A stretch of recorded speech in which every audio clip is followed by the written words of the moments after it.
बिहार में 3 सीटों पर उपचुनाव का दंगल होने वाला है और तमाम पार्टियां जीत का दावा कर रही है।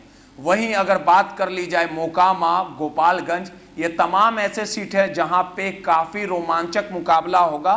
हमारे साथ जदयू के प्रवक्ता डॉक्टर सुनील सिंह जी हैं, उनसे बात करेंगे और समझने की कोशिश करेंगे कि बीजेपी लगातार ये दावा कर रही है कि इस बार महागठबंधन के तमाम तीनों सीट पर उम्मीदवारों को पटकनी दे दी जाएगी, लेकिन बीजेपी से निपटने के लिए महागठबंधन किस प्रकार से तैयार है, तमाम चीजों को समझेंगे। सर, मोकामा की सीट आप लोग की सीट है।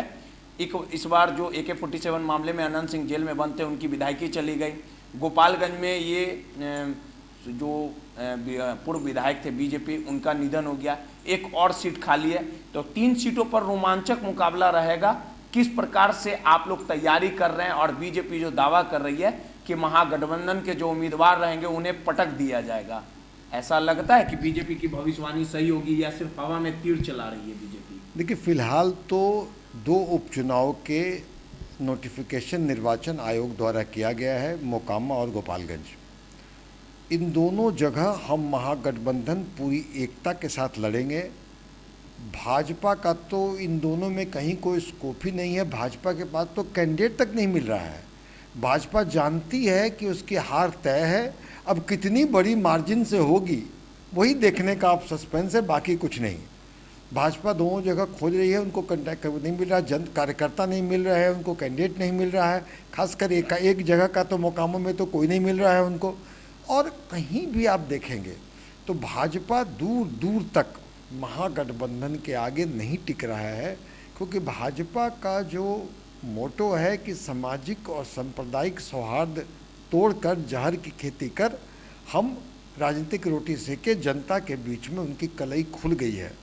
और इस तरह से हम लोगों ने जो एक नज़ीर पेश किया, जो कि अब जो बिहार में हम लोग एक होकर के जो भाजपा को सत्ता से बेदखल किए, उसी तरह हम विपक्षी एका के सूत्रधार या मालाकार बन के माननीय नीतीश कुमार जी पूरे भारतवर्ष में भाजपा को सत्ता से अलग बेदखल करेंगे और भाजपा मुक्त भारत की जो परिकल्पना है उसको हम लोग साकार करेंगे। लेकिन सबसे बड़ी विडंबना है सर कि अनंत सिंह की पत्नी जो है, दावा किया जा रहा है कि राजद उनको टिकट देगी, तो आप लोग का समर्थन रहेगा? देखिए, महागठबंधन मिल करके आपसी समन्वय से, आपसी चर्चाएं से किसी को टिकट देगा और जिस किसी को टिकट मिलेगा उसके पूरी समन्वय से, तन्मयता से महागठबंधन के सारे घटक दल उनके पक्ष में प्रचार करने में जुट जाएंगे। आकलन किया जा रहा है कि विजय सिन्हा की पत्नी को टिकट दिया जाएगा, सूरजभान सिंह भूमियारों के एक ऐसे नेता को उतारा जाएगा जो अनंत सिंह का मुकाबला कर सके। तो आपको शायद ये नहीं मालूम है, किसी व्यक्ति का नहीं है, महागठबंधन का मुकाबला का बोलिए तो महागठबंधन के आगे लोगों को इलेक्शन लड़ने के लिए कैंडिडेट तक नहीं मिल रहे हैं। ये लोग कभी इनको करते हैं, फिर वो भाग जाते हैं करने वाले, हम नहीं लड़ेंगे, यही हो रहा है। मतलब देखिए, जीत तो महागठबंधन की तय है, मार्जिन क्या होगा यही एक सस्पेंस है। एक चीज़ और है, गोपालगंज भी काफ़ी हॉट सीट है। इसके पहले वहाँ के शायद सुभाष सिंह विधायक हुआ करते थे, पूर्व मंत्री, उनका निधन हो गया। साधु यादव 2020 में दूसरे नंबर पे आए थे। लेकिन सबसे बड़ी विडंबना की बात कर ली जाए, तकरीबन काफ़ी लंबे अंतराल से वहाँ राजद जो है वो जीत नहीं पाई है और साधु यादव का दबदबा रहा है, दूसरे नंबर पे रहे हैं 2020 में। तो इस बार किसको गोपालगंज से आप लोग उतार? देखिए, किसको गोपालगंज से उतारना है ये तो महागठबंधन के घटक दल का शीर्ष नेतृत्व तय करेगा। लेकिन हम लोग का यही है कि हम लोग पूरी एकता के साथ, समन्वय के साथ, आपसी चर्चाओं के बाद कैंडिडेट तय किए जाएंगे और कैंडिडेट जो होंगे उनको हम लोग समर्थन देंगे और निश्चित ही प्रचंड बहुमत से महागठबंधन के उम्मीदवार की विजय होगी। नीतीश कुमार लगातार 2024 की तैयारी में जुटे हुए, तमाम विपक्ष के जो नेता हैं उनको चेहरा मान भी रहे हैं, तो 2024 में चीज़ें बदलेगी? लेकिन निश्चित ही जो प्रयोग, जो चीज़ें बिहार में हुई कि हम सब ने मिलकर के विपक्षी एकता को मिलकर भाजपा को हम लोगों ने सत्ता से बेदखल किया, भाजपा को खदेड़ा, यही एक मॉडल है जो कि पूरे देश में लागू करेंगे। और माननीय नीतीश कुमार जी इसमें अग्रणी भूमिका, एक सूत्रधार की तरह, एक मालाकार की तरह अग्रणी भूमिका निभाने के लिए निकल पड़े हैं।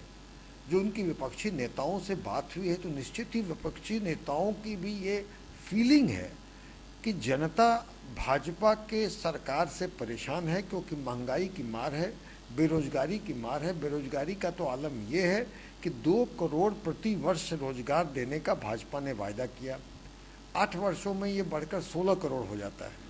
16 करोड़ रोजगार देने की बजाय जितनी रोजगारें हैं वो छीन ली गई। फौज में बहाली कॉन्ट्रैक्ट बेसिस पे होने लगा, ठेका प्रथा पर बहाली होने लगा। महंगाई की मालूम तो यह कि इवन खाद्य सामग्री में जो जीएसटी नहीं लगता था वो जीएसटी लगने लगा। सामाजिक और सांप्रदायिक सौहार्द तोड़ करके भाजपा राजनीतिक रोटी सेकना चाहती है, सब जगह पता है। तो ऐसे में जनता भाजपा मुक्त भारत चाहती है, तो ऐसे में हम विपक्षी पार्टियों का भी दायित्व है कि हम मिल करके लड़ें और भाजपा मुक्त भारत के कल्पना को साकार करें, और हम साकार करेंगे। माननीय नीतीश कुमार जी ने इसके लिए अपने को कर दिया है आगे कि वो सूत्रधार की भूमिका, मलाकार की भूमिका निभाएंगे, बिना प्रधानमंत्री पद के उम्मीदवार या दावेदार हुए। बीजेपी वाले बोल रहे हैं कि अनंत सिंह से कल तक दिक्कत था नीतीश कुमार को, अब उनकी पत्नी को टिकट देगा राजद, तब कोई दिक्कत नहीं बचा, इस तरह का बयान दे। देखिए, किसी व्यक्ति से कोई दिक्कत नहीं होता है, दिक्कतें होती हैं सिद्धांत से, विचारधारा से, और दिक्कत होने का सवाल है। जो महागठबंधन की चीज़ें हैं, जो दिक्कतें होंगी, वो अपने आपसी चर्चा होगी महागठबंधन घटक दलों में, और जो फैसला होगा वो सबको सिरोधार्य होगा, कोई फर्क नहीं, सबको सिरोधार्य होगा, मान्य होगा। देखिए, सीधे तौर पे डॉक्टर सुनील सिंह थे, उन्होंने दावा कर दिया है कि महागठबंधन का जो भी उम्मीदवार रहेगा, 3 सीटों पे जो उपचुनाव रहेगा, उसके सामने बीजेपी का उम्मीदवार नहीं मिल रहा है। बीजेपी किसी को भी खड़ा कर ले, लेकिन जीत महागठबंधन की होगी। रोहित नटरानी।